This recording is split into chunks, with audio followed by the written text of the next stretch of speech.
Well, sir, it's late afternoon as our scene opens now. And here in the kitchen of the small house halfway up in the next block, we find Mrs. Victor Gook all by herself. She's removing her hat and overcoat because she's just returned from a downtown shopping expedition. And, here's somebody else arriving home. Mr. Rush Gook. Listen. Why didn't you wait for me when I hollered? I wasn't going to stand out in the alley and freeze to death. I'd have walked home with you. Walked home with me. From the garbage box to the house, about 10 feet. I'd have to be awful hard up for your company to do that. It kind of embarrassed me. There I was talking with Leroy Snow. I see my mother up ahead. I holler for her to wait. She spurns me. I wouldn't be surprised at what Leroy got the impression I'm a nincompoop around the place. You are. When did you get home from school? Just now. Well, didn't you come home and then go away again? No. After 7th-hour classes, a bunch of us went down to the gym to shoot baskets. Well, that's funny. The door was unlocked. You probably forgot to lock it when you left to go downtown. I did not. I put the key back of the bucket on the wash bench. Maybe Gov's here. Vic? No, I don't think so. It's only a few minutes past 4, and he said... Yeah? There he is, upstairs. Yes, Abe. I just hollered to see if you were home, is all. I'll be down in just a second. I presume... Hey, what's that stuff? Where? Beside the sink. I don't know. Looks like clothes. Well, what's underneath there? Box, I guess. Looks like a typewriter case. Don't bother my things beside the sink, kiddo. When do you expect Rush home? He's home now. Oh, that's fine. I'm liable to need them. There's an instrument case, Mom. Doctors? No, musicians. This box has probably got an oboe in it or a Miss flute. Apparat phoned a few minutes ago. Did she? What'd she want? I never said. She's going to call again around supper time. Oh, here you are, Sam. Hello. Hello. Stick close to the premises unless you have other arrangements. Chances are I'll want you to run an errand. What's that box thing beside the sink? You'd never guess in the wide, wide world. Kiddo. Uh-huh. What you going to do this evening? Nothing that I know of. Why? What you going to do this evening, George? I have to usher for the band concert in the high school auditorium. That right? Me and 7 other guys got the job ushering. Well, look. When you're doing your ushering, just cast your eyes up on the stage and take a glance at the brass section. Why? You'll see your father sitting there playing the cornet. Oh. There's my cornet. There's my band uniform. What you talking about? I think your father's got some loose bananas in the beans. Sounds like it. I'm not fooling you one bit, kiddo. I'm playing first cornet in the band tonight. I trust you'll be there to applaud. Rush, will you open yonder instrument case and extract therefrom my trusty horn? Sure. Also, fetch the uniform that's there on top and lay it on the table. Okay. Whose stuff is that? The cornet and the band uniform are both the property of L.W. Sloan. What you doing with them? This evening at the high school, I'm going to wear the uniform and blow the horn. I'd advise you to get a snappy front seat. Adolph, usher your mother to a choice location tonight. This looks like a high-class cornet. It is. Cost L.W. Sloan $100. Be careful you don't drop it or tarnish it. No, kiddo, here's the way it is. L.W. Sloan's sick and can't be in the concert. Ed Weenie, he's the leader, you know, phoned me up at the office this afternoon and asked if I'd take Sloan's place. There ain't any too many guys in the band, see, and he wants the outfit to look as big as it possibly can. So I dropped by Sloan's house and picked up the uniform and the cornet. He and I are about the same size. That's why I was asked. But you can't play any cornet. I know it.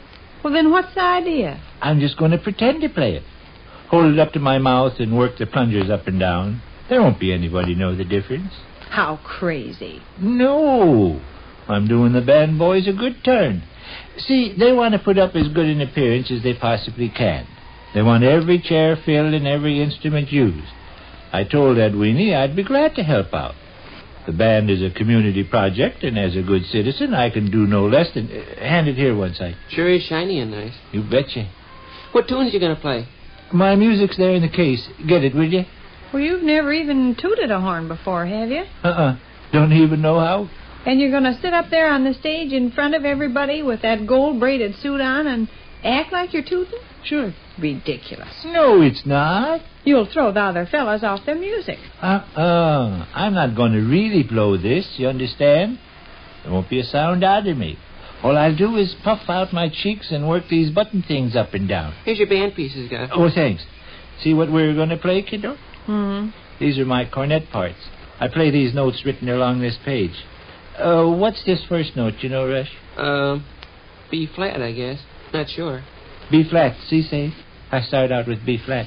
What's B flat sound like, son? Oh, B.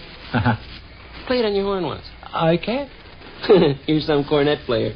The people that patronize the high school auditorium tonight will think I'm as good enough cornet player. They'll see me getting red in the face from blowing and my fingers pumping these do-funnies up and down like a house afire. What if the audience hollers for a solo? In that case, I'll probably be exposed and get tarred and feathered and run out of town. Look at the selections we're going to render, kiddo. The Green Dragon March, Hunkelman Academy Salute, Three Little Girls Tripping to School, Bright Birds in the Forest, Rhapsody in F sharp major, Clark Street Stump, whole smear of high-class tunes. Rush, how's this number start out? I haven't had to read any music since I left Edward's school, Gal. Forgot all I ever knew about it. Well, you can figure out the notes, can't you? Well, this first one's A, I think. Well, how's she sound? A. Well, what's the next one? C. Let's hear it. C. Wonder how you make it go on this horn. Maybe if I fiddle around it a little, I could... I bet the middle do-jigger makes C. You don't expect to learn to play your cornet by tonight, do you? No, but I might pick up a few tricks. Oh, Vic, I don't like this at all. Why? Oh, you making a spectacle of yourself. I'm not going to make any spectacle of myself. Sitting in the band all dressed up in gold braid, pretending you're playing music. Well, the audience won't know I'm pretending. Fred and Ruthie are going to this concert tonight. And Miss Apparat and Miss Brighton. Everybody. So what? Well, they know you can't play a horn. I repeat, so what? They'll think they're seeing nightmares. Mr. Gook that can't carry a tune in a bushel basket out of a clear sky playing in the band. Once again, I asked, so what? Well, I'll feel like a fool. Why? People will stare at me. Oh. Won't everybody bombard me with questions while I'm ushering? I never knew your father played the cornet. How long has he been in the band? They'll ask me that, too. That's okay. Let 'em ask. Well, what'll I tell 'em? That my husband's just making out like he's tooting? Anybody gets vulgarly curious, change the subject. Say, wasn't that last selection peachy, Miss Apparat? Band music goes right down to my toes, Mr. Lartz. It's crazy, Vic. No, now listen. They need somebody to help fill up the stage and give the band a bigger look. I'm being a nice fella to help 'em out. Because I kind of like the idea of wearing a uniform. You'll make yourself ridiculous. How? Oh, just well. On the contrary, I expect to cut quite a fancy figure. I'll sit upright in my chair, study my music with a strong, manly eye. Oh, your music. Sure, my music. Besides, it's dishonest.